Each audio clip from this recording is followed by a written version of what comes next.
Well, thank you very much for joining me today, and thank you for joining here at the conference, and it's very much of an honor to talk with you.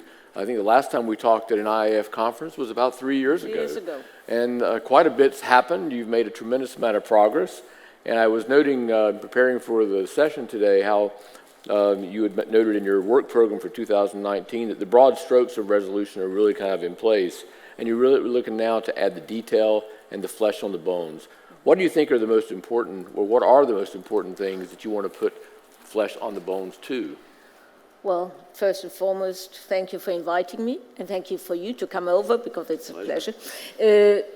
Looking at the 2019 work program, it will be the end of a cycle of having really resolution plans for all banks under our remit, and having for the first time set MREL, the European acronym for or equivalent to TLAC.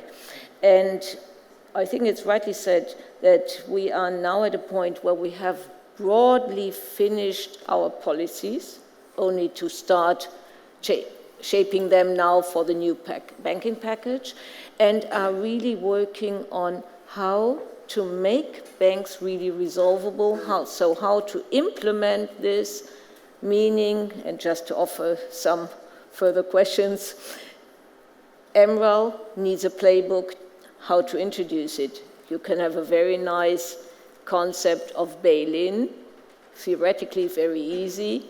Now tell me, how does it fly in practice? Data we've talked about for a long time. Now comes the time to say we need to shorten the time to get really reliable and relevant data, operational continuity and the like. So it's really going now into the details of making banks resolvable, or on pushing banks to make themselves resolvable, to be fair. So in the process of making banks more resolvable, allowing their tools to kind of be fleshed out and developed, in the ideas of putting implementation for MREL, for the debt support, if you will, for institutions, how do you look at the interplay between the resolution planning, I know that's been ongoing, and the steps that you and the prudential authorities are putting in place? Well, I think it's a kind of a continuum. Nothing could work without solid supervision, good capital requirements, solid arms of a supervisor around the bank. The supervisor is the one who receives from the bank their recovery plan. And this is a bit the link between them and our work. So we can look into the recovery plans of the banks. We consider which of the recovery options might, for a given bank, still be an option for resolution, if not used up before, which are just not an option. And then for the resolution plan, it's the same. We consult the supervisor on that. And I know that the industry sometimes thinks differently. We really try hard not to ask the same question from the supervisor and from the resolution authority. It doesn't always work, but we first ask the supervisor if we need information, and then the industry. So it's good cooperation, but I think you need both legs to make a bank really resolvable. And probably what plays into that, it seems to me, I'm really kind of amazed at the progress you've made to date, but I am sobered a little bit looking at it from the U.S. perspective, because at least in the U.S., in some ways, the federal law, the national law is, national for the United States law is predominant and really kind of controls the resolution process entirely. You have a bit more of a complex scenario, if you will. Tiny bit more. Yes. It's just 19 member states within the union and international cooperation. Right. And we've always, in the United States, occasionally had the, shall I say, interagency conflicts and disputes, actually exemplified, I think, by the number of books that came out after the crisis in the United States. So how are you dealing with that kind of development of that working relationship amongst the various partners that really need to play a role? You were just mentioning that both prudential authorities, resolution authorities, national resolution authorities acting under different legal regimes in many cases. I think it's first and foremost, the first interaction is definitely the one between now for the banks under our remit, between the ECB, the SSM in Frankfurt, and us. There clearly the perspective of a resolution authority and the perspective of a supervisor, whether a bank is failing or likely to fail, is crucial, that you are not going too early, that doesn't fly, well, you can't precautionary put someone into resolution, but also don't wait for just the white knight to come too late. So this is clearly an action where we have both a trigger. Should work. I think so far we are also all gaining experience, but this is the one area. The cooperation with the national authorities clearly is something which is crucial. I'm normally always reminding people to say that the banking union is not the United States of Europe. We have 19 independent member states, and this means that the resolution legal framework is harmonized for Europe, and in particular then dedicated in our regulation for the banking union, or all participating member states. We have still an insolvency law, which is non-harmonized law, so the counterfactual to resolution can have 19 different answers. The implementation of a resolution decision is national because it is national administrative law. So the only answer to that is what we're trying for the moment, to be sure that you have national handbooks that allow for all the resolution tools to say, how would you implement it? And I think some have heard me saying this. When we had to resolve Banco Popular in Spain, the only case so far of a fully fledged and I think model resolution, well, we were to some extent also lucky because our Spanish colleagues that had to implement it overnight were very well informed due to former cases how to do this and how to work on this. If this had been in a country that never ever faced a case like this, it might have been a very challenging night. It was a challenging night anyhow, but that's something else. Yes, indeed. It always is challenging when a bank is in trouble. I mean, one of the challenges, I think, in resolution and kind of coming out of the crisis, and we've certainly seen this in the United States, but I think as well as in Europe, is it's got kind of the market perception on the one hand and the public perception on the other hand about actions that might be taken under the SRM, as well as actions that might be taken by the states themselves under their own insolvency regimes. I think certainly there is the potential for a blending of those and a misunderstanding about the coherency of one versus the other. You are very kind, because I think we tested the imagination of everyone in 2017 when we resolved Banco Popular in line with the resolution framework, when we had one case, which is also in line with the resolution framework, of a precautionary recapitalization of a bank. And we had at least 2 cases of banks where we decided, and I think this is something which is still needs to be probably better understood, when we decided that resolution is not in the public interest because these were banks that did not have critical functions, were not interconnected, so no threat to financial stability. And then national insolvency law applies, which means you're back to 19 different ways of doing it, and to some call it member states' appetite to do it this way or that way. But I think we are working on this. Part of this is now very much European, is also to align really the framework of the Commission, competition department of the Commission, on what means state aid, what's allowed in insolvency, what's not, with our framework. This is ongoing work, but we get a new commission, and then we'll have to start to work on this again. Well, certainly I think that's been one of my criticisms of the U.S. implementation of the Orderly Liquidation Authority under Dodd-Frank, is I fear that there's been an inadequate discussion and understanding about what it means and what it doesn't mean and how it would affect the impact on creditors from the standard bankruptcy process to the Orderly Liquidation Authority by the U.S. authorities. I know you're taking steps to try to improve understanding of that. What are some of the specific things you're trying to do in achieving that better understanding? I think we are doing a lot of interaction clearly with the market participants in trying to make them understand our framework. And I think my feeling is whether you consider rating agencies, whether you consider analysts, we are getting there. They understand what the resolution framework means. What does it mean for what does it mean for creditors? Where I am a bit lost is always call it the public opinion, where you once in a while get the feeling resolution is still, the bank is failing, and the bank is not failing because it's doing so great. So the bank is failing, and you have in resolution quite far-reaching powers, but it is still a kind of insolvency procedure where you allocate losses. And for me, the best way to allocate losses is you start with the equity holders and then creditors. And this seems to be, once in a while, but it's at least the public reaction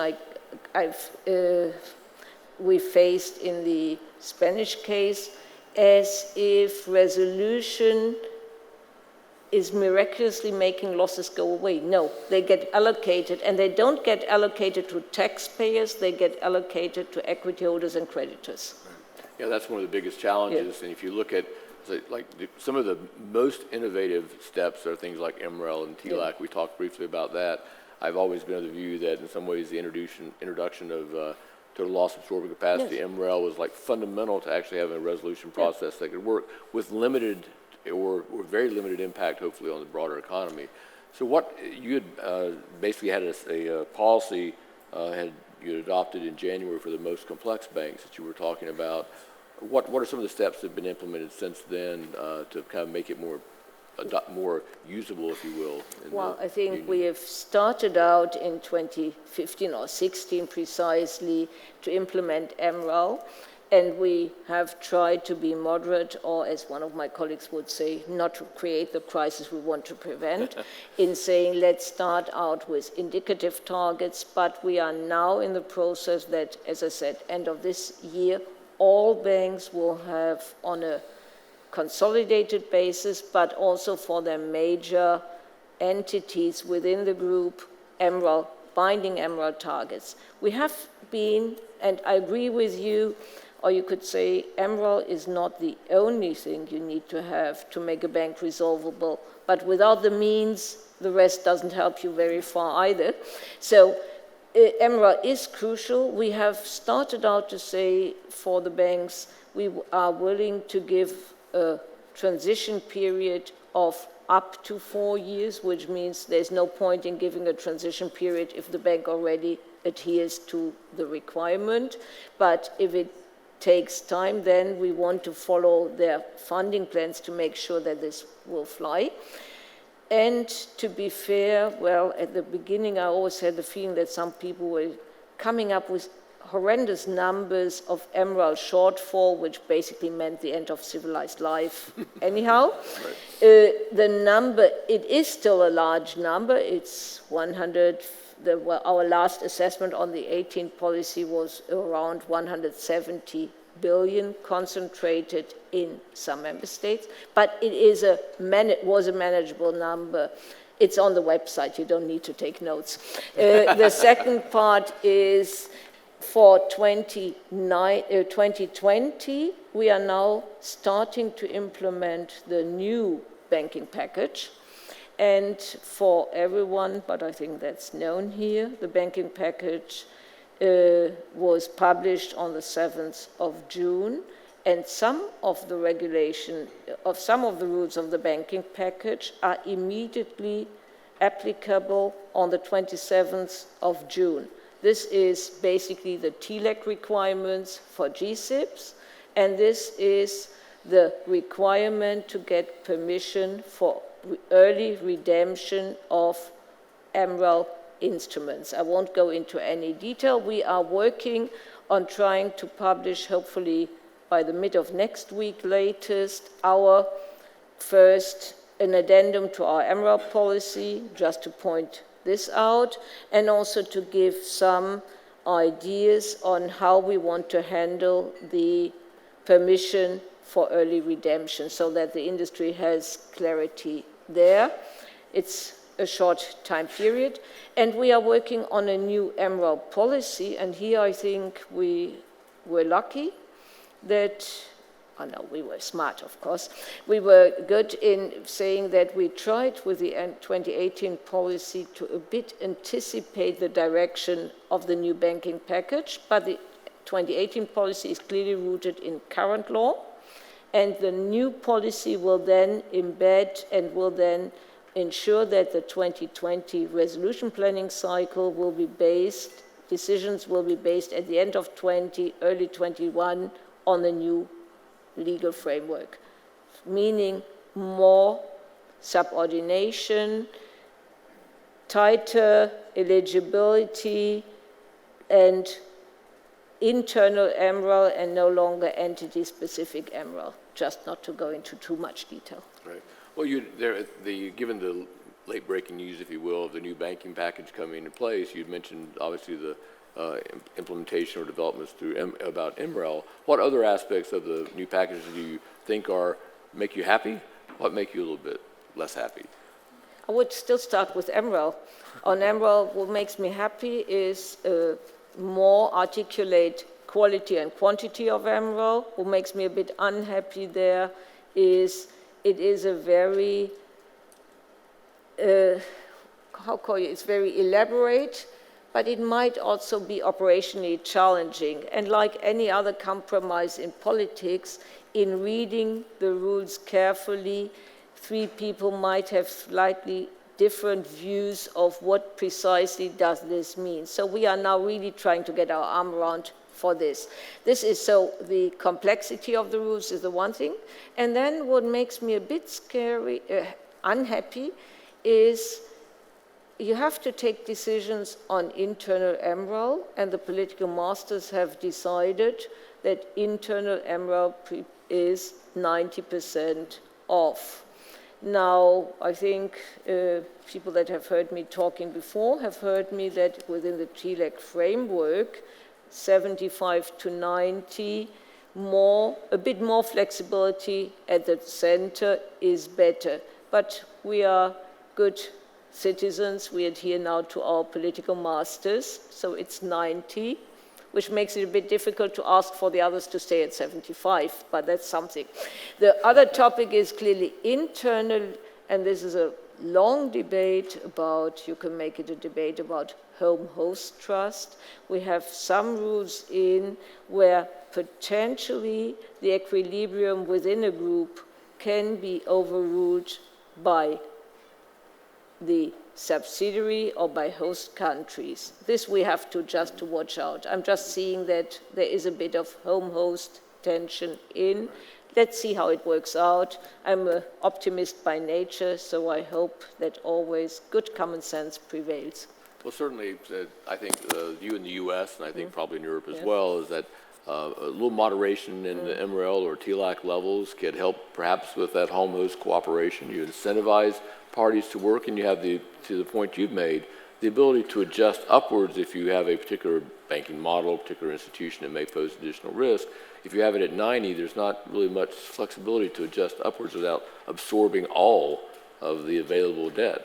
I think you're right, but it's always a bundle of, we are still working on, call it the Bailey playbooks. We are still working on really building all this up. So I am hopeful that over the next years we will gain a bit better experience and then have to see whether 90 is rather a threat to the entire system or whether we can manage it decently. But my gut feeling, and I know that there are people that do studies about this, and it's understandable, you need a layer of flexibility at the holding company because you might have beautifully pre-positioned within the system and then the crisis hits you somewhere else. So how do you deal with this? Well, that's one of the things I've been concerned about with some of the structures in resolution planning in the U.S. is that you're almost putting in place structures that are designed to address losses in one particular entity because it appears to be the more risky now. That can change over time. True. How are you looking at those issues in the context of the resolution planning I think the only thing you can do is to reiterate in all discussions that just considering that the next crisis is a copy of the last crisis is probably wrong. So think about keeping some flexibility. But let's be fair, in all our resolution planning, we always assume that the resolution plan is probably the stock from which we start work if we really hit a crisis. I would not believe that we just take the resolution plan off the drawer, off the shelf, and decide now we implement it and that's it. We've seen that with a simple example, you start if you want to be on the safe side from the assumption that you need to recapitalize and reopen the business on Monday and then take the restructuring thereafter. Right. Yes, but if for a mid-sized bank, I would not believe this happening for a GSIB, but for a mid-sized bank, you have the chance to find a buyer, well, this might be the better option than to go for an open bank bail-in. So you need to keep this flexibility in working in any case. Right. I think that's what I'm glad to hear you say that.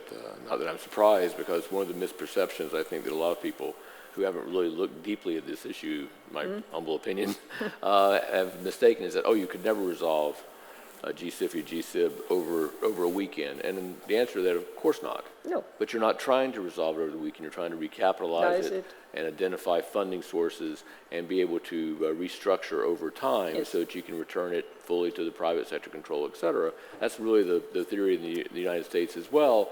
And it does tie that relationship between MREL and TLAC very closely, I think, with the funding mechanisms as well.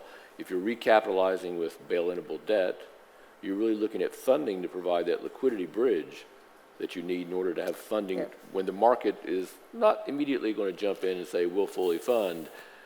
And I know that Europe has taken a somewhat different tack than the United States. In fact, Europe has taken the tack that the United States, that we, when I was at the FDIC, promoted in the United States but lost that political battle as having a fund, the Systemic Resolution Fund, whereas in the United States we have a line of credit from Treasury. How is the development of the fund becoming operationalized?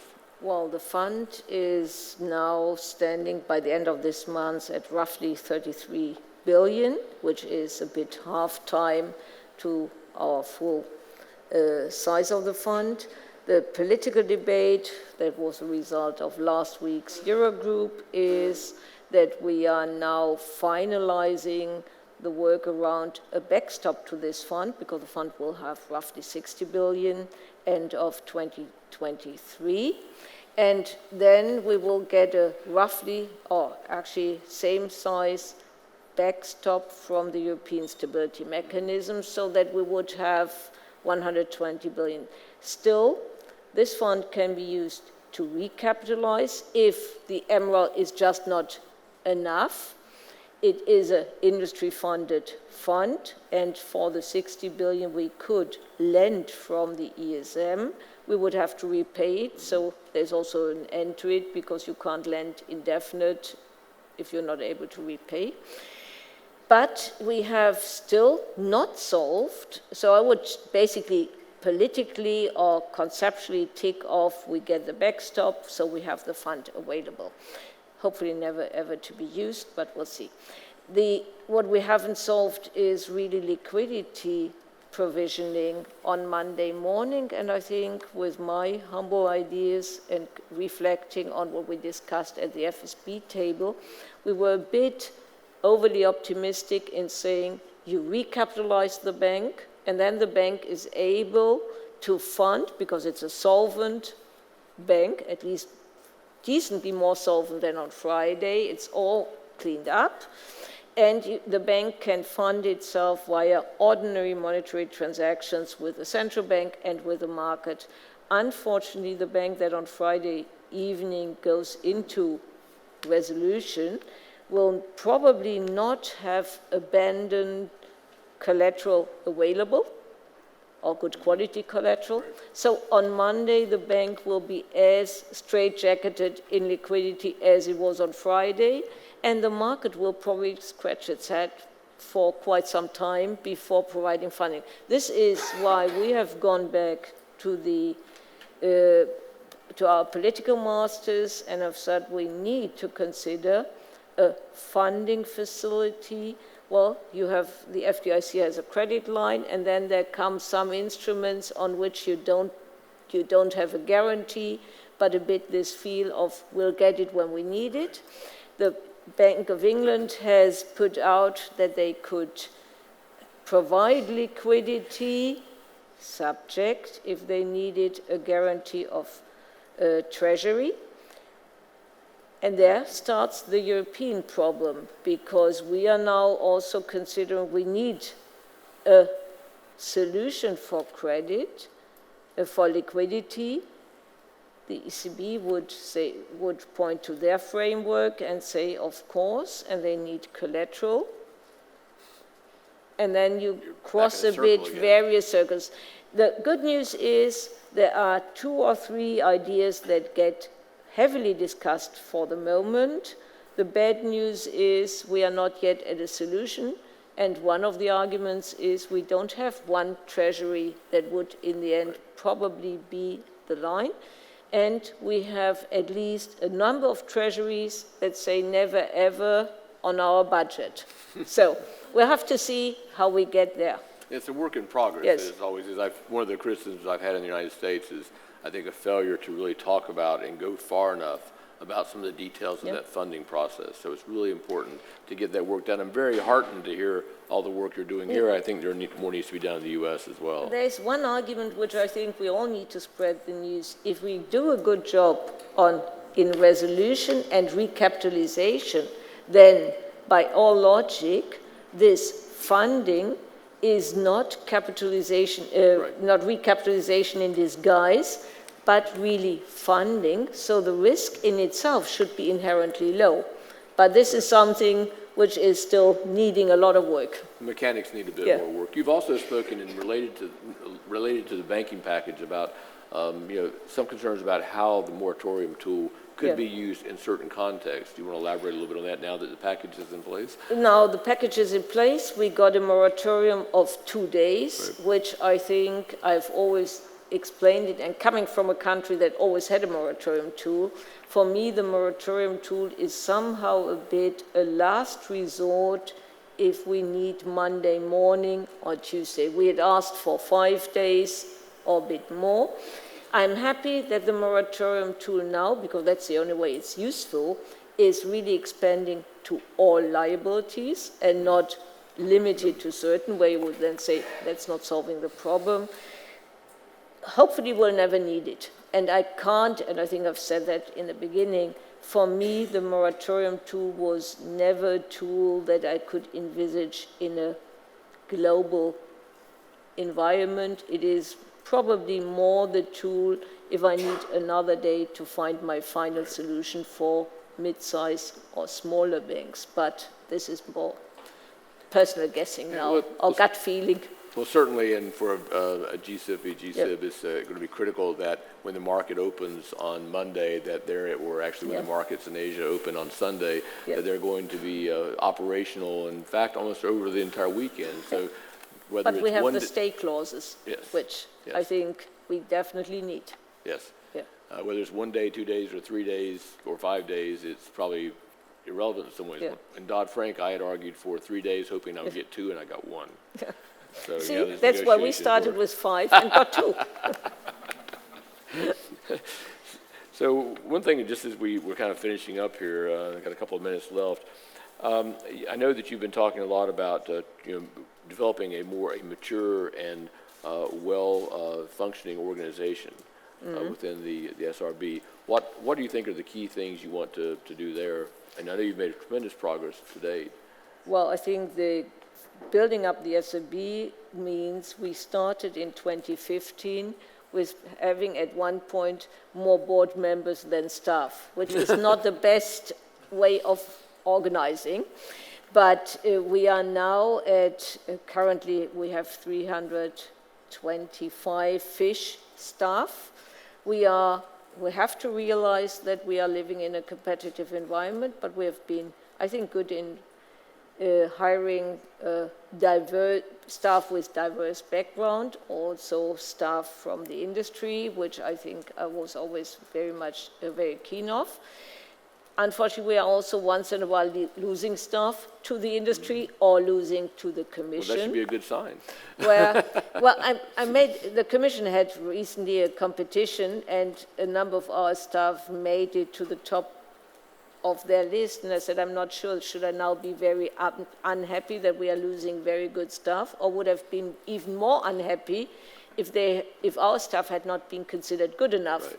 So Exactly. it's always a bit to balance. No, we have a ceiling for the moment of 400 staff, and this is what we are building up to, and I think if nothing new comes to our agenda, this should be roughly the steady state of staff. If new tasks come up, I don't see them for the moment, but then we'll have to think. One thing is perhaps to be considered, because I've always said at some point you have gone through all the resolution plans and it's getting more into maintenance, fine-tuning. But I think what we perfectly underestimated at the very beginning is with the resolution weekend or day, even if you've sold the bank, so you have nothing left on your desk, it's not over. There is a lot of litigation to start. I've always said in the beginning, well, everyone will sue because there's only upside in case of a resolution. But then you realize what it really means in workload, what it really means also for an organization. Right. So, but I think we are getting there. It's an enormously complex issue. It is. I think we're out of time. time. And you know that Yes. from your organization. There's lots of litigation. Yeah. Being a lawyer, I can say that's not always a bad thing, but No, it's not it's- necessarily good for the public. But it's a My great thing general for lawyers. counsel always says it's a bit lawyer's paradise, but It is, like most things. Well, thank you very, very much. you. This was a pleasure talking with you again, and thank you. look forward to the next time. Thank you.